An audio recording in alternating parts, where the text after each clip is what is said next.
Muito bem, quero dar boas-vindas aqui. Nosso irmão Vinícius, bom dia, graça e paz, meu querido. Bom dia, graça e paz a todos, né? Vamos falar um pouquinho hoje sobre a palavra de Deus, né? O nosso alimento espiritual. Espero que você possa ser abençoado com essa palavra. Amém. Nós vamos falar um pouquinho sobre o tema conversão, né? O aspecto da conversão. Como isso é importante na vida da gente, entender esse processo, o que é conversão, como isso faz diferença quando a gente realmente entende e vive isso. Então, para a gente começar, eu gostaria de ler um texto que está no livro de Mateus, capítulo 7, do versículo 21 ao 23. As palavras de Jesus, né? E ele diz assim: nem todo o que me diz Senhor, Senhor, entrará no reino dos céus, mas aquele que faz a vontade do meu Pai que estás nos céus. Muitos naquele dia hão de dizer-me: Senhor, Senhor, porventura não temos nós profetizado em teu nome? E em teu nome não expelimos demônios? E em teu nome não fizemos muitos milagres? Então lhes direi explicitamente: nunca vos conheci. Apartai-vos de mim, os que praticais a iniquidade. E o que esse texto quer dizer, né? Muitas pessoas que acreditam, né, na sua salvação, que chamam pelo nome do Senhor, o próprio Cristo diz que não é porque você diz Senhor, Senhor, ou porque entende que está fazendo algo para Deus, que você vai ser salvo, né? Então, eu acho interessante a gente falar sobre o que é realmente essa salvação, ou o processo que leva a isso, falar sobre a conversão, falar sobre arrependimento, né? Então, assim, tem muita coisa que às vezes a pessoa frequenta a igreja, né? Ela é evangélica, vamos dizer assim, mas não necessariamente ela é uma cristã. Sim. Importante uma coisa nessa questão, nesse ponto, é que conversão não é mudança de religião, né? E aí é muito comum você ver pessoas mudando de um lugar para outro, talvez porque se sentiu, foi mais simpático a forma de culto, talvez uma amizade, né, um relacionamento naquele lugar, e acaba mudando de uma religião para outra, mas acaba não passando por esse processo de conversão de fato, de entender o que é isso, né? E aí pode se enquadrar num desses riscos, né, de viver com Deus, mas de fato não ter a sua vida transformada, cuidada por Deus. Complementando, né? Às vezes essa questão de mudar de igreja, né? Às vezes a pessoa está buscando aquilo que lhe é agradável aos ouvidos, né? Eu vi um texto uma vez que dizia assim sobre Eva. Eva, quando caiu, né? Quando comeu o alimento da árvore do bem e do mal, não é que ela não confiava em Deus, mas ela, naquele momento, ela confiou mais na serpente, não pelas características, né, da serpente, mas porque a serpente falou o que ela queria ouvir. Na hora que a serpente diz e serão como Deus, ela achou aquilo maravilhoso, né, e aquilo encheu ela, mas não era a vontade de Deus. Então, às vezes, a pessoa procura um lugar para poder alimentar o próprio ego, ou alimentar o seu próprio desejo. E às vezes, por fato de estar escrito igreja na porta do lugar que ela está entrando, ela já considera que está no caminho certo. E nem sempre, isso vai acontecer. Com certeza. Esse é um aspecto muito importante, né? Porque o processo de conversão é um processo. Eu costumo até usar uma figura que eu acho que fica muito claro para nós. Conversão não é mudança radical de caminho. Mudança radical de caminho, a gente entende isso para quem dirige aí, o que é? É o retorno.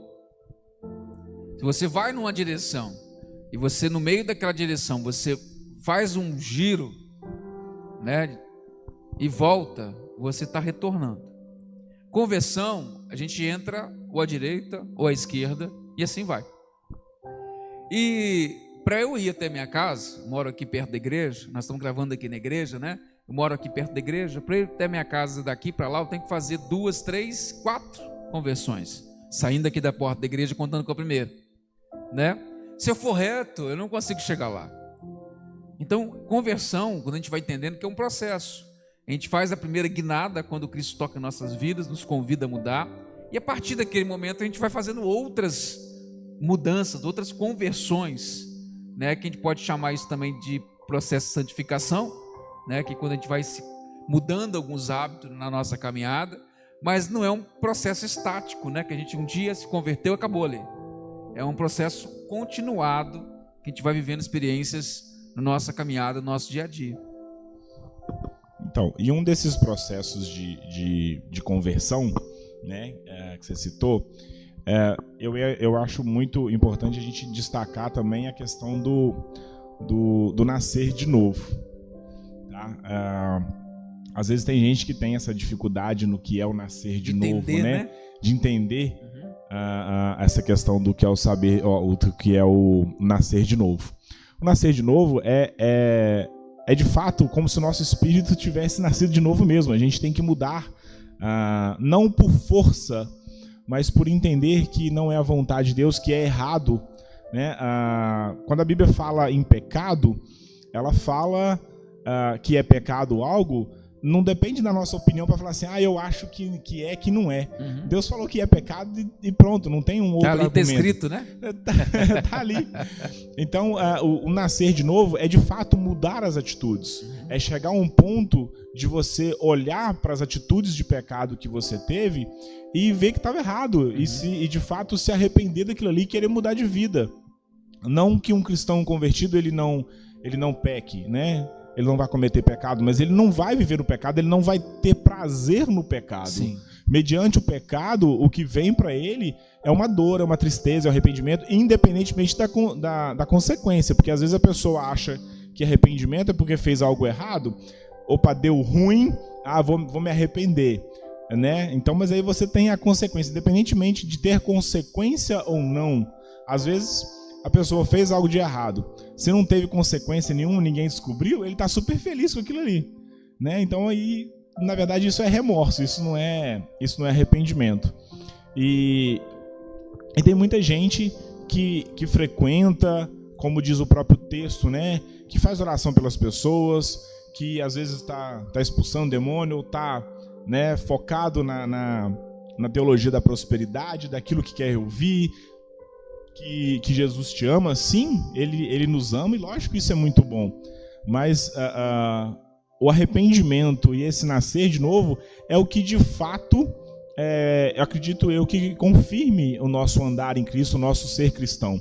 Então eu acho muito interessante, né, você que nos ouve, ou mandar esse vídeo para alguém, para você parar um pouquinho e analisar. Eu nasci de novo? Eu tenho características de uma pessoa que nasceu de novo? A própria Bíblia fala, aquele que roubava não roube mais. Isso serve para qualquer pecado, né? Você tem características de uma pessoa que nasceu de novo? Como é que é a sua reação diante do pecado? Quando você faz alguma coisa boa para alguém, você faz porque você é salvo, ou você acha que vai ser salvo? Porque a nossa salvação é por Cristo, e não por obras. Uhum. E tem muita gente que fala assim, não, eu só preciso crer e eu não preciso de ter obras. Mas um salvo, ele não dá frutos, ele não tem as obras para ser salvo, mas sim porque ele é salvo. É consequência, né? Isso, é a consequência da salvação. Você vai ter prazer naquele fruto que você está dando. Você estava falando sobre a questão dessa percepção do nascer de novo, né? Como é que a gente pode saber? Talvez seja a grande questão muitas vezes. O que é nascer de novo? Como é que a gente pode saber disso?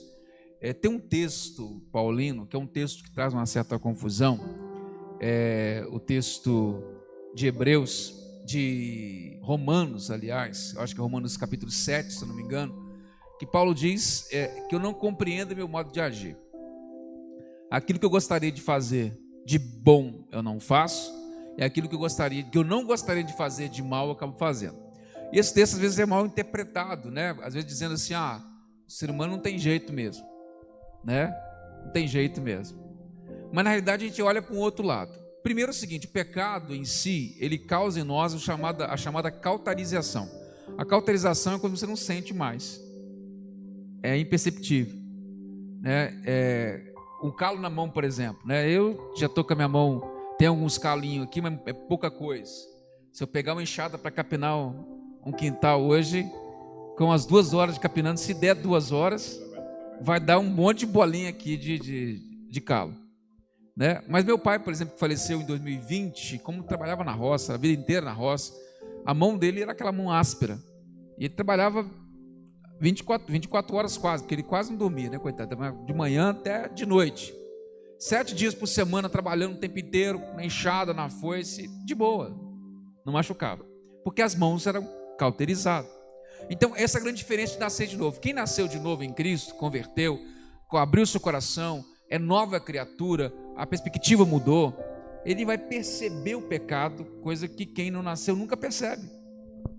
Na verdade, quem não nasceu, às vezes a pessoa peca, ela tem a consciência que não é legal, só que depois ela começa a justificar e depois busca justificativa para busca justificativa, e depois o que eu acho que é mais louco ainda, ela começa a se gloriar por causa do pecado.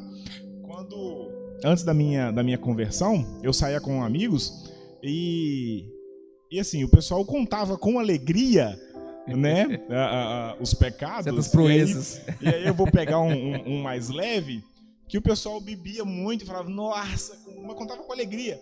Nossa, eu fiquei bêbado demais da conta, eu caí pelo chão de bêbado que eu tava. E hoje isso pra mim, a gente ria na época e tal. Mas pensa que cena estranha. Sim. Uma pessoa beber ao tempo dela fazer mal ao próprio corpo, dela tá deitada no chão e tendo vômito. E a questão aí é a normalidade, né? O grande problema não é nem perceber. Que perceber a gente sempre percebe. Que aquilo não é o caminho correto, que aquilo não é o bom. Mas mais que se percebe, tenta justificar com a normalidade. Isso é algo normal, né? Ela busca justificação. Não, beber não tem problema. O que tem um pouquinho, encher a cara? E depois ela começa a se regozijar daquilo ali. Isso acontece, já vi muita gente fazendo isso com o pecado do adultério, né? Com outros, né? Com outros pecados. E é exatamente isso que o pecado faz. Ele vai fazendo, e é o que você falou, ele vai depois acostumando, cauteriza, e ele nem sente mais aquilo ali. Torna-se a coisa natural, normal. E aí o que acontece? Aí que está o grande perigo. Aí tenta ainda justificar seus atos, às vezes até utilizando a própria palavra. Ao invés de se enquadrar nela, para mudança de vida, aí talvez a gente enquadre mais a questão de Mateus 7.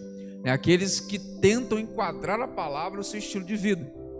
Então não adianta a gente dizer que somos de Deus, né? A gente tem que literalmente fazer as coisas do jeito que Deus quer que faça, viver daquilo que como Deus quer que a gente viva, né? Sim, eu tenho até um colega que tem essa questão de preocupação. Eu vejo muitas pessoas que foram feridas por igrejas que prometeram que se você for fiel no dízimo, se você fizer uma oferta. Outro dia eu vi um videozinho de um cara enchendo um balão, não sei se chegou a ver, enchendo um balão com o ar dele. Apenas uma oferta de R$500, esse balão vai abençoar a sua vida. E às vezes tem pessoas que por inocência ou por não ter talvez um discernimento, acreditam naquilo ali, ficam frustradas, ou mesmo que não fiquem frustradas, a gente sabe que o evangelho não é isso. O evangelho é arrependimento, é nascer de novo. A primeira pregação de Jesus foi arrependei-vos. A primeira pregação dele foi essa. Ele é amor, e isso é fantástico, né? Ele morreu por amor. Eu até costumo ter uma frase que eu gosto muito, que diz que não foram os pregos que seguraram Cristo na cruz, mas o amor dele por nós. Exatamente. E o amor é a coisa mais magnífica que eu já vi, é o amor puro de Cristo. Ele fala isso quando ele foi preso, né? que vocês estão me prendendo porque é a vontade de Deus, né? Então, quando Pedro tenta reagir, ele diz: não, Pedro, não faça isso porque está nos planos de Deus. Se não fosse planos, não estaria aqui, isso não aconteceria. Se isso não acontecer, os seus pecados não serão perdoados. Então, assim, né? Então, às vezes as pessoas tentam achar formas de encontrar igrejas que vão falar aquilo que elas querem ouvir. Que Jesus te ama, e aí vem o pessoal, pega a Bíblia e fala do não julgueis, né? Como se, tipo assim, não me critica não, deixa eu viver minha vida. É a chamada hipergraça, né? Pode tudo, tá tranquilo, Deus é amor, Ele perdoa e pronto. E é isso aí. E se a gente for olhar a Bíblia mesmo, a gente sabe. Pessoas vão pro inferno, ele mesmo diz. Aquele que se diz que está fazendo a minha vontade, mas se o coração dele não estiver ligado a mim, se ele não estiver fazendo de coração, se ele não for um novo convertido, se ele não for convertido, se ele não tiver arrependimento dos erros dele, às vezes você acha que tá numa igreja, que tá tudo certo, que Jesus te ama, que você melhorou financeiramente de vida, e isso é uma prova que Jesus está com você. E na verdade, simplesmente o que vai acontecer é no dia que chegar, Cristo vai dizer assim: apartai-vos de mim, vós que pratiqueis a iniquidade, ou nunca vos conheci. Outro dia eu coloquei no meu status uma frase que me chamou muita atenção, que ela diz assim: sucesso não é ser conhecido das pessoas, sucesso é no fim ouvir de Cristo: eu te conheço. Então é ser conhecido por Cristo. Isso é verdadeiro. Isso é sucesso. Né? Tem uma passagem bíblica que fala que teve uma pessoa que tentou expulsar um demônio e disse: expulsa o demônio pelo Jesus ou pelo Deus que Paulo prega. É o 7 filhos de Seva. Isso. E aí o demônio foi pra cima do cara e falou assim: cara, Jesus, eu conheço Jesus. Jesus eu conheço. Paulo eu sei Paulo quem é. Também sei. Você, irmãos, eu não sei nem quem você é. Tem ideia quem você é. Então, às vezes o pessoal fala... Vocês são. Fala com... 7. E apanharam, ficaram sem roupa ainda, ficaram sem nada. Isso. Então, às vezes o pessoal chama o nome de Jesus pela autoridade que o nome tem, e não é conhecido de Deus e não caminha com Deus. Isso faz muita diferença. Muita diferença. E uma questão interessante é o seguinte, vou até usar uma gíria aqui. A gente está supostamente com Deus numa igreja sem viver a conversão e sem viver uma vida com Deus íntima, é a maior furada. É a maior furada. Porque na realidade você acaba prejudicando o seu corpo no sentido carne, porque a carne nossa quer fazer o que o mundo oferece. Porque quando a gente caminha com Deus, a gente abre mão de certas coisas que o mundo oferece, que é bom para a carne, mas ruim para o nosso espírito. Uma coisa milita contra a outra. Né? E a pessoa que vive uma falsa conversão ou uma não conversão, ele acaba perdendo a salvação, que é o mais importante, e não, em momento nenhum também acaba não aproveitando, entre aspas, porque isso não é aproveitar nada também, né? A gente sabe que tem um prejuízo muito grande, mas viver na vida espiritual, ou pelo menos tentar viver uma vida espiritual sem conversão, é furada. Não, sim, quando eu tinha me convertido de pouco, eu até ficava pensando, gente, ou eu vou ter que levar isso para um outro nível sério, mais a sério, porque tipo assim, imagina, eu tô lá na igreja achando que eu sou salvo e tal, chega na hora assim, pô, achei que eu abri mão de muita coisa, eu não vou nem pro céu e vou pro inferno, e aí eu não fiz nada. Aí eu pensava assim ainda, não, vai ter um colega meu que ficava falando que eu era crente, não sei o quê, e vai estar lá assim, lá, você falou, foi pro mesmo lugar que eu. Então assim, ou a gente leva isso a sério, a gente abre o nosso coração para Deus, a gente se prostra diante dele e pede essa mudança, né? Ou não vale a pena, a gente tá nos iludindo achando isso. Sim. Então, o que eu tava falando com esse amigo meu, voltando um pouquinho, era essa a minha preocupação. Quantas igrejas hoje que pode até aparentemente ajudar a pessoa, só que apresentam um falso evangelho, apresentam uma falsa conversão. Quantas hoje a gente consegue ver pessoas com arma na mão que vão assaltar alguém, que já mataram alguém, fé em Deus, né? Isso não consegue fazer sentido. Sim. Então às vezes quando a pessoa não ler a Bíblia, ela frequenta a igreja e tal, só que a partir do momento que você toma a decisão de ler a Bíblia, você não é mais obrigado a acreditar naquilo que as pessoas te falam. É importante ouvir, mas você consegue ter esse discernimento e consegue comparar aquilo que você está lendo com aquilo que eles estão te falando. Uhum. E assim, o encontro com Cristo não nos permite ficar do mesmo jeito, né? É claro que a gente tem a opção, pela graça, a opção de não acolher a salvação, mas o encontro com Jesus não dá muita margem para a gente ficar da mesma forma, né? O encontro com Cristo sempre nos produz em nós mudanças e direcionamentos. Foi o que aconteceu com Paulo, por exemplo. Paulo era perseguidor, né? Paulo era alguém religioso ao extremo, porque era um excelente religioso, perseguia não por maldade, que é uma coisa interessante, né? Às vezes a gente fala assim, Paulo era muito mal, perseguia os cristãos, batia nos cristãos, matava, mas não é maldade em si, não é uma pessoa que fazia isso por gosto, é uma pessoa que fazia baseado na sua religião. Ele achava que aquilo era uma seita que deveria ser perseguida e destruída, até um dia que ele teve um encontro com Cristo, e ali a sua vida foi mudada. Então, o encontro com Jesus é o que muda a nossa vida. A gente é aquela questão, o que nós éramos antes e o que vamos nos tornando depois do encontro com Ele.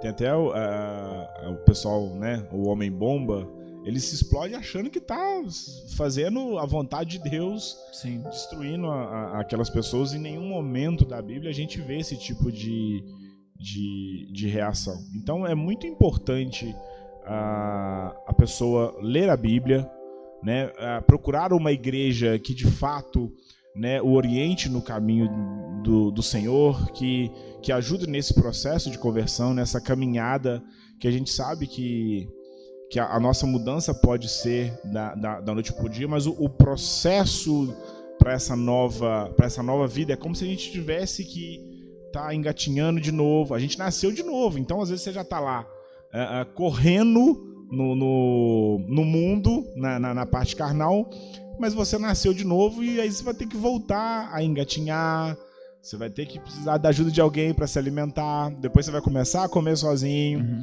Então esse processo é muito importante. Eu falo porque depois da minha conversão, eu ainda fiquei, se eu não me engano, uns 2 anos sem igreja nenhuma. Uhum. Eu me converti dentro do meu quarto, eu fiz a minha oração sincera, e a partir daquele momento começou a mudança. Uhum. Né? Hoje eu sou muito abençoado aqui, vamos dizer assim, a minha família toda, né? Ontem a minha esposa, né, falando aqui, então foi algo que me comove muito, que me marca muito. Uhum. E estar numa igreja onde que o evangelho é levado a sério, que o evangelho é pregado, isso ajuda muito na trajetória. Então, pessoas que estão em igrejas, que vão fazer isso, que vão, como é que eu vou te dizer, falar aquilo que a gente quer ouvir, você vai se sentir bem. Uhum. Mas e o seu destino? E a sua salvação, que é o que importa? Né? Geralmente as pessoas estão muito mais dispostas a ouvir o que elas querem, sendo verdade ou mentira, né? A importância maior é de ouvir o que elas querem ouvir, né? Tem até uma charge daquelas do Facebook, que são 2 filas lá, né? Mentiras reconfortantes e verdades confrontantes. Qual fila que está maior? Evidentemente que é a primeira, né? Dificilmente as pessoas querem ouvir as verdades. A verdade geralmente ela é dura às vezes, né? Ouvir a verdade é dura às vezes, mas o processo da verdade é o que liberta. Por isso que João 8,32 é tão importante, né? Conhecereis a verdade vos libertará, né? Até nesse tempo agora de fake news, tanto fala fake news, esses dias eu reproduzi, inclusive no Facebook, uma fala do ex-ministro do STF, o Marco Aurélio Mello, e ele falou uma coisa que é baseada no texto de João. Ele diz assim: se combate fake news com a verdade. E essa é mais pura verdade, né? Se combate mentira como? Com a verdade, né? Não há outro caminho, e Jesus é a verdade, combate toda mentira. Às vezes a fala de Jesus, ou a palavra ela é um pouco dura em alguns pontos, algumas questões, acontece.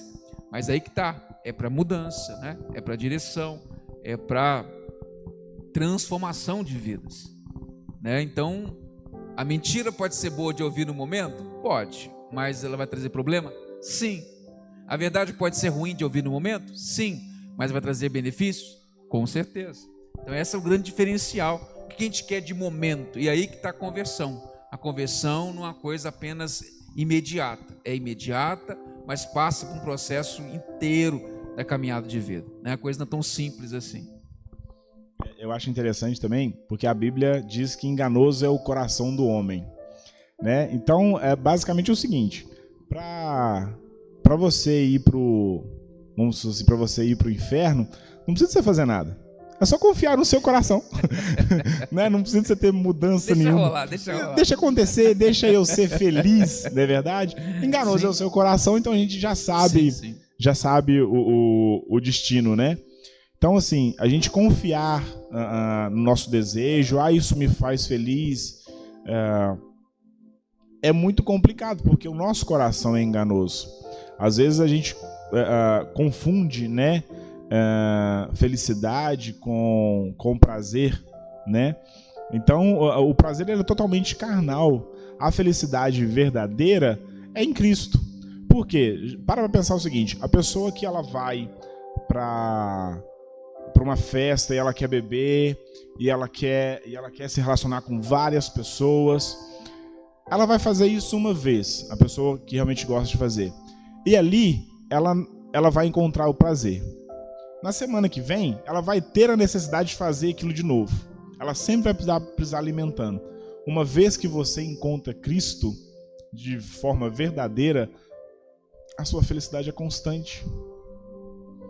Você não consegue se separar mais de Deus uma vez que você está ali. Não quer dizer que você não cometa pecado. Aliás, o teu termo utilizado em Gálatas 5:22 não é nem felicidade, é alegria, né? Como um dos itens do fruto do Espírito.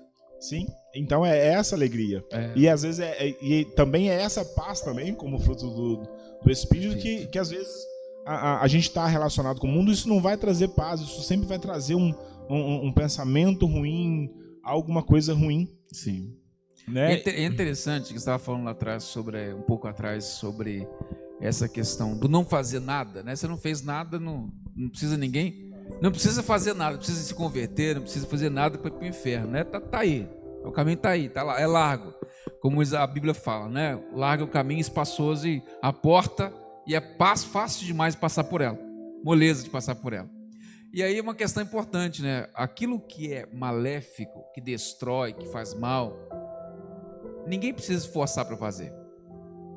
Alguém tem que se esforçar para comer fritura, hambúrguer, coxinha, doce, né? Quem em sã consciência não gosta de um desses alimentos? Pode não gostar de um, mas gosta do outro, né? Agora, é sacrifício comer uma saladinha? Aí já é, né? Coloca uma rúcula lá no meio. Então, aquilo que é benéfico, que é bom, ele de certa forma, a gente tem que ter uma disposição, uma vontade de viver aquilo. Aquilo que é maléfico, que faz mal, a gente não precisa se esforçar. Ninguém tem que se esforçar para falar mal dos outros, né? Se a gente mal pensou, talvez a gente deu uma vacilada, está falando mal dos outros. A gente precisa se esforçar para elogiar, para ver os pontos fortes, né? Então, no geral, o que é mal, a gente faz naturalmente. A gente é como se fosse um imã, né? A gente está aqui parado sobre a terra porque existe uma lei da gravidade, um imã que nos puxa para baixo. Automaticamente a gente é empurrado, puxado para o mal, para o pecado. E ninguém precisa se esforçar para isso. Por isso que o caminho de Deus, sim, é um caminho pela graça, é a graça que nos alcançou, sim, mas não existe essa conversão, a mudança de vida, se também não tiver em nós a disposição de ver aquilo que Deus tem para nossas vidas. É mais ou menos o seguinte: você está ouvindo o Evangelho.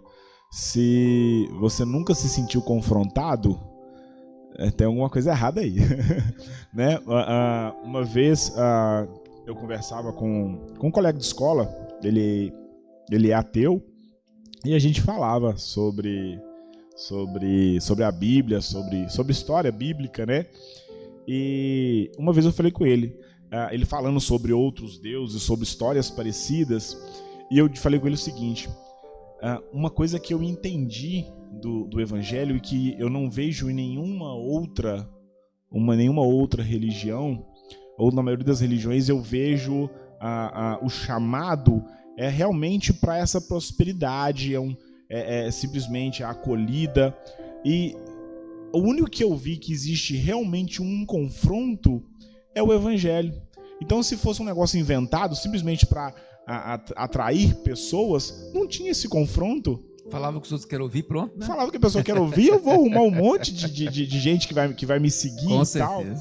tal. E o Evangelho, ele fala sobre confronto. Sim. E a gente entende, e pela ajuda do Espírito Santo, a gente começa a entender o que é pecado, e a gente vê o seguinte, cara, uma prova para mim de que o Evangelho é muito verdadeiro é que ele, no momento nenhum, ele força a atração das pessoas. Pelo contrário, a primeira mensagem de Cristo é arrependei-vos, é de confronto.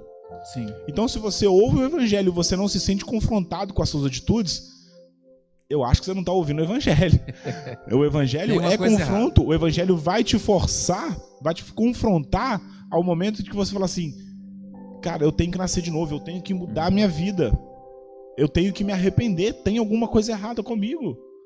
A questão assim, a gente tem uma escolha diante do confronto, né?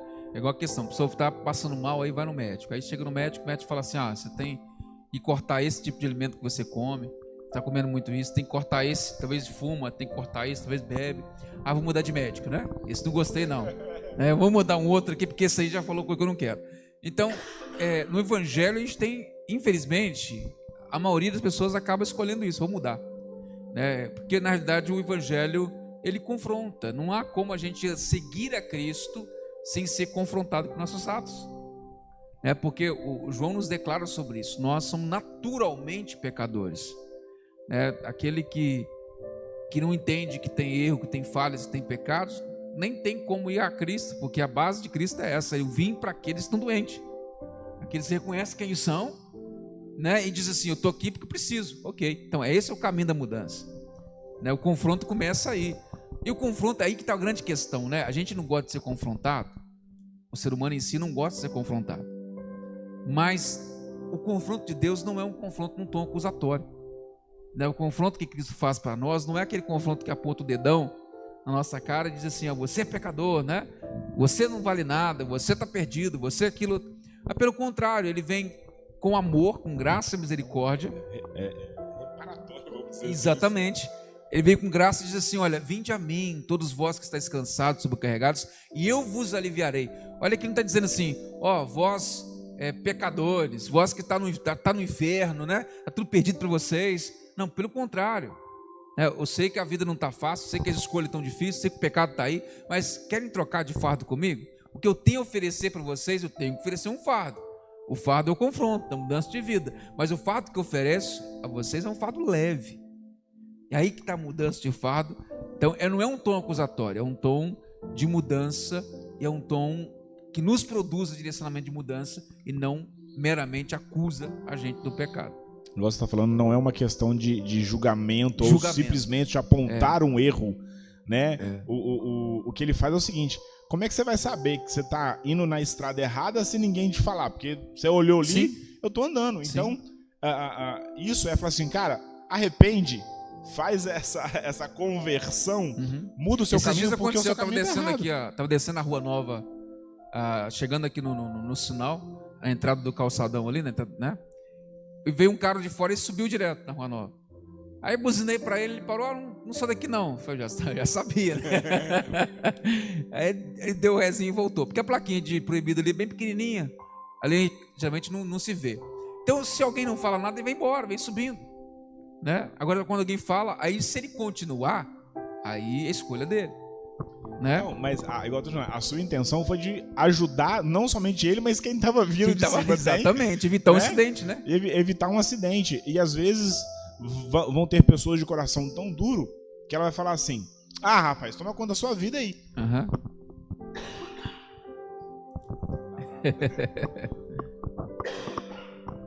A garganta tá um pouco seca. E às vezes é isso que acontece. Então não é um tom acusatório. Às vezes a gente está estendendo a mão para alguém e tem uma pessoa tão orgulhosa que fala assim, eu não preciso de você. Então tem pessoas que às vezes você convida para a igreja e ela tem essa resistência, porque tipo assim, ele tá achando que ele é o certo. E às vezes não é isso. Fala assim, cara, eu sou tão errado, eu não tenho um lugar que tá me ajeitando que eu também quero isso para sua vida. Então...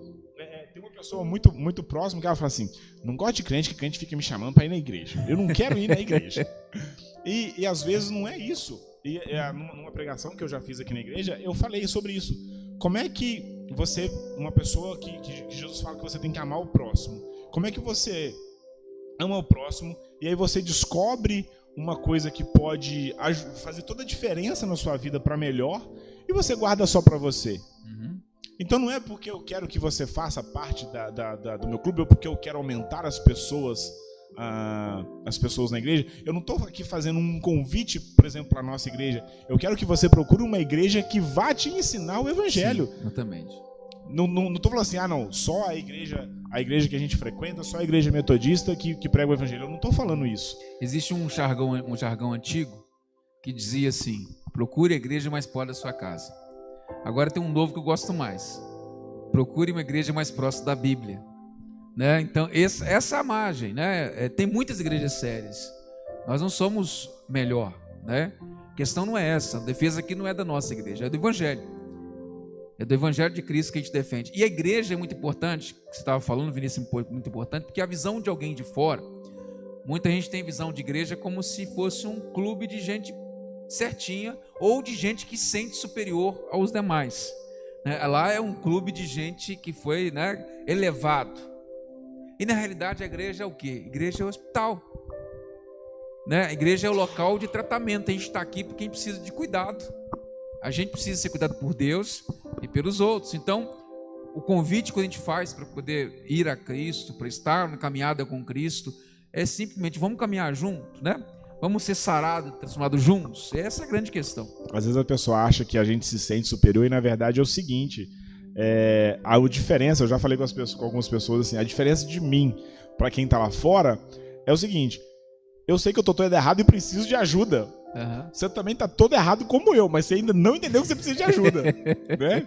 É como se fosse o PA, né? Pecadores anônimos, né? A gente precisa de ajuda, a gente está aqui para se aproximar de Deus e quanto mais próximo de Deus, mais longe do pecado a gente está. Então a gente, pelo contrário, a gente está aqui porque a gente reconhece que nós precisamos de Cristo, que sozinho a gente não vai conseguir. E isso é uma ilusão, achar que a gente é mais forte do que todo o mal que existe. Né? Então é um apelo mesmo que eu digo, porque às vezes a gente fala, a gente brinca um pouco para tentar trazer o assunto um pouco mais leve, mas o que a gente está falando é muito sério. Sim. Não é sobre simplesmente o que vai acontecer amanhã. A gente está falando sobre uma salvação eterna. Exatamente. Sobre uma existência eterna. Sobre uma eternidade de paz. Por mais que às vezes a gente fala com um tom brincando para tentar aliviar, mas o assunto é muito sério. É aquilo que vai tratar toda uma vida. Não é se amanhã, o que você vai fazer amanhã, o que você vai almoçar amanhã. Não é sobre a sua mudança de vida agora, é aquilo que vai interferir para a sua eternidade. Não é uma consequência passageira, né? É uma coisa que é muito além da nossa capacidade de entender todo o processo, mas é muito, muito, muito além. Então eu acho que é um assunto muito sério para que a pessoa ignore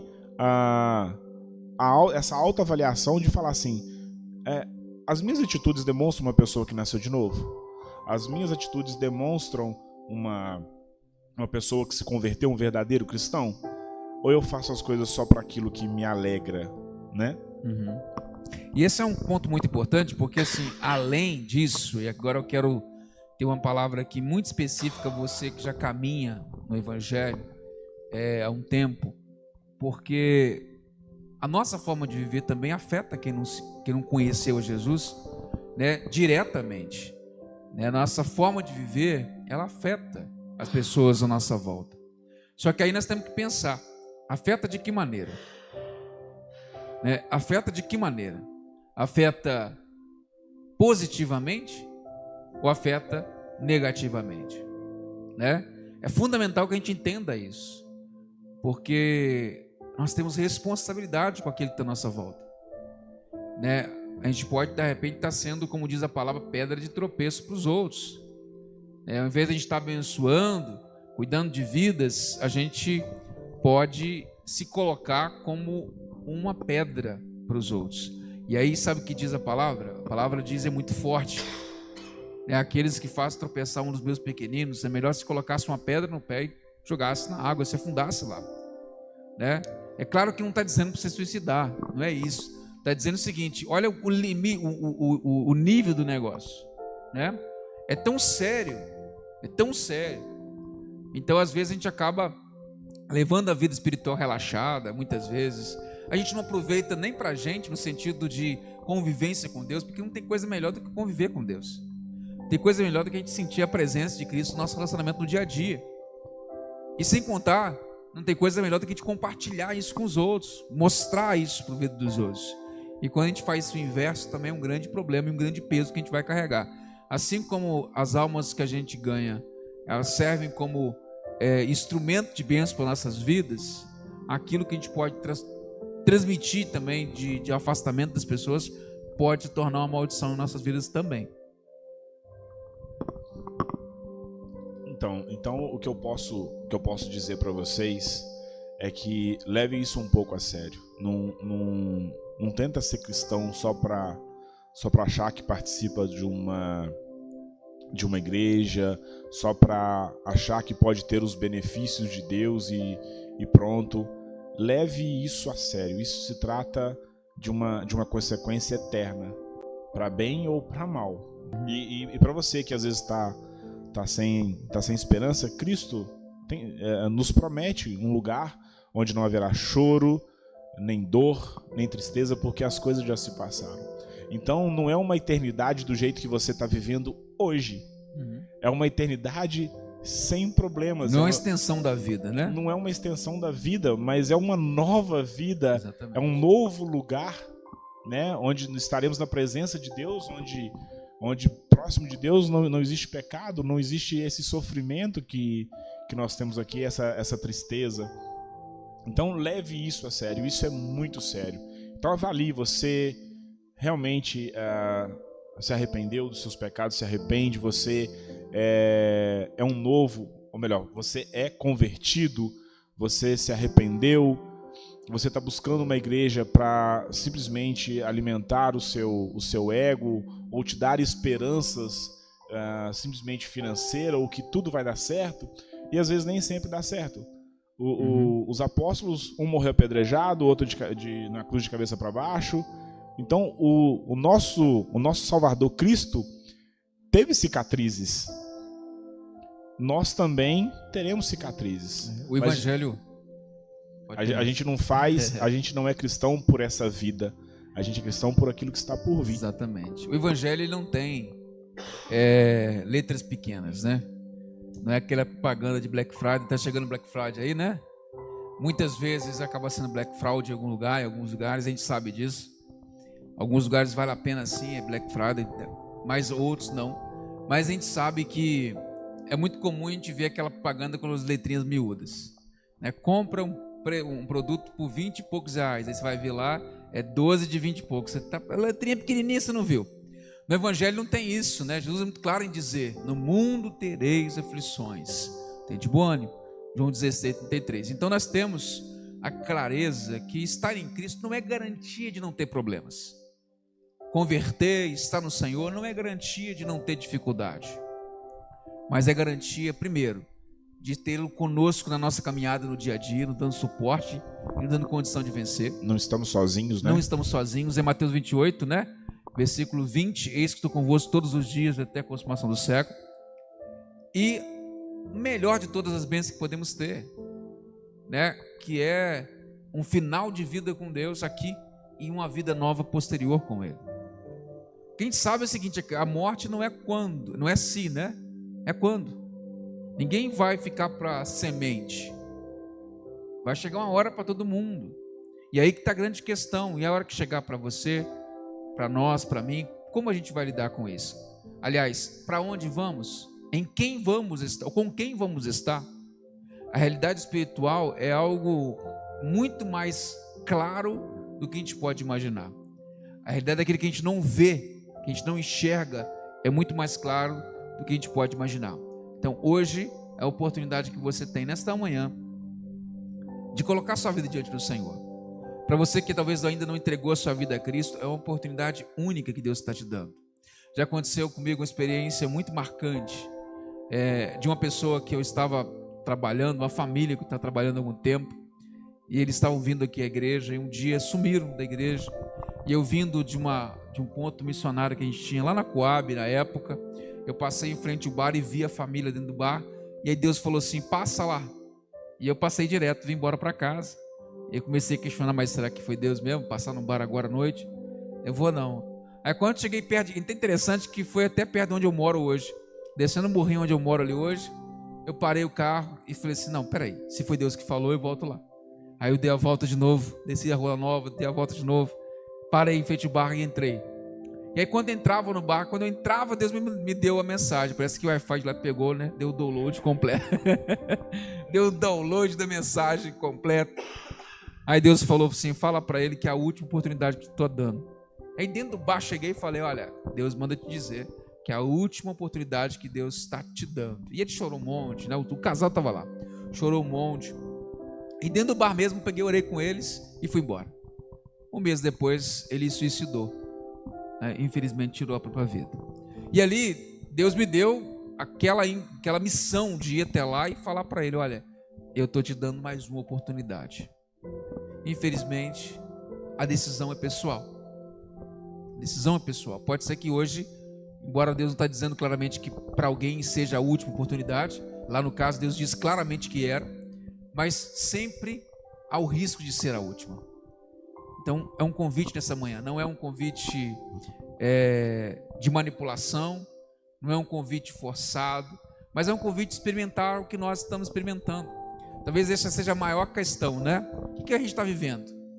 O que eu experimento em Cristo? Eu posso te oferecer aquilo que eu vivo, aquilo que eu experimento. Não sou perfeito, tenho problemas, tenho questões a serem resolvidas. Deus resolve as questões no dia a dia, né? Por ser pastor, não sou perfeito. Só por ser pastor, não sou uma casta alta, né? Não existe isso. Mas o que eu vivo em Cristo, eu posso compartilhar contigo. E viver em Cristo é o melhor lugar que a gente pode ter. Não existe lugar melhor. Você pode comprar a melhor casa possível, você pode ter o melhor carro possível, você pode estar num navio de luxo em qualquer lugar. Não existe lugar melhor do que estar na presença do Senhor. É isso aí. Então, assim, independente de qual religião você seja, tá? Seja católico, seja evangélico, qualquer religião que você tenha a Bíblia como base de fé, que você tenha Cristo como base da sua fé, faça essa avaliação. Isso não é a minha opinião, não é o que eu acho, isso é o que a Bíblia diz. Então faça essa avaliação.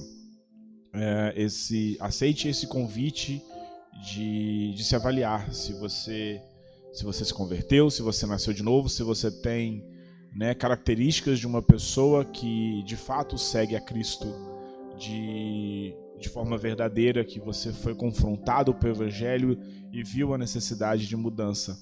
Faça essa análise, e se você perceber, né, que de fato você não está salvo, entregue o seu coração para Jesus, né? Aproveite essa manhã, entregue o seu coração para Jesus e compartilhe daquilo que Cristo fez e fará por você, né? Leve essa mensagem para outras pessoas, porque o assunto é muito sério. Amém. Meus queridos, estamos chegando já aqui ao momento final da nossa palavra e também do nosso programa, mas gostaríamos muito de orar com você, né? De colocar nesse momento a sua vida na mão do Senhor. Nós temos pelo menos duas possibilidades. Você que talvez nunca teve esse momento de encontrar, de confessar a Cristo, ou talvez você que esteja já um momento passado já fez isso, mas diante da dificuldade do dia a dia, você foi se permitindo muitas vezes deixar levar pela circunstância, pelos pesos, e foi se esfriando. Às vezes até dentro da caminhada da igreja mesmo se esfriou, ou talvez desviou. E hoje é um dia de restauração. É um dia que Deus dá a oportunidade de você encontrar ou retornar à experiência de estar em Cristo, a experiência de viver o Evangelho de Cristo. Eu quero te convidar neste tempo para oração. Quero te convidar a colocar sua vida diante do Senhor. Quero convidar nosso irmão Vinícius que está conosco para estar orando neste momento e colocando a vida de cada ouvinte, a vida de cada um de vocês que estão conosco nessa manhã, na presença do Senhor. Deus deu e dá essa oportunidade. E com certeza Ele tem grandes coisas para a sua vida. Isso não é meramente uma palavra de efeito ou uma frase pronta, mas é a realidade do que a Bíblia trabalha para nós. Ele tem planos e projetos para você e para toda a sua casa. Senhor Deus querido, Deus de amor, de misericórdia, oramos, Senhor, para que nesse momento o Senhor visite a cada um que está nos ouvindo, a cada um, Senhor, que vai nos ouvir quando essa mensagem for compartilhada, que o Senhor possa visitar os corações, que o Senhor possa derramar o Teu Santo Espírito, Senhor, e nos convencer do pecado, da justiça e do juízo. Que o Senhor possa nos revelar, Senhor, os pecados que não reconhecemos, que o Senhor possa trabalhar, Senhor, o arrependimento, que o Senhor possa gravar, Senhor, a Tua palavra nos nossos corações, para não pecarmos, Senhor, contra Ti. E que após, Senhor, essa verdadeira conversão, após esse verdadeiro nascer de novo, que nós possamos ser sal e luz, Senhor, e mostrar a Sua luz ao mundo, para que alcancemos, Senhor, o máximo de pessoas possíveis para estarmos contigo no Teu reino, Pai. Ó Deus, trabalha o coração, trabalha, Senhor, o sofrimento, os traumas de cada um, Senhor, e abra o coração para o Teu Santo Espírito. Abra o Teu coração, Senhor, para o amor. Abra o Teu coração, Senhor, para nos arrependermos de forma sincera, Senhor. Ó Deus, oramos agradecidos pelo nome santo de Jesus Cristo, nosso Senhor e Salvador. Amém. Amém. Muito bem, meus queridos. Agradecemos aqui mais uma vez, nosso irmão Vinícius. Eu que agradeço aí mais uma vez, né? Compartilhando a palavra do Senhor, que tem transformado as nossas vidas, e queremos que outras pessoas também sejam transformadas e resgatadas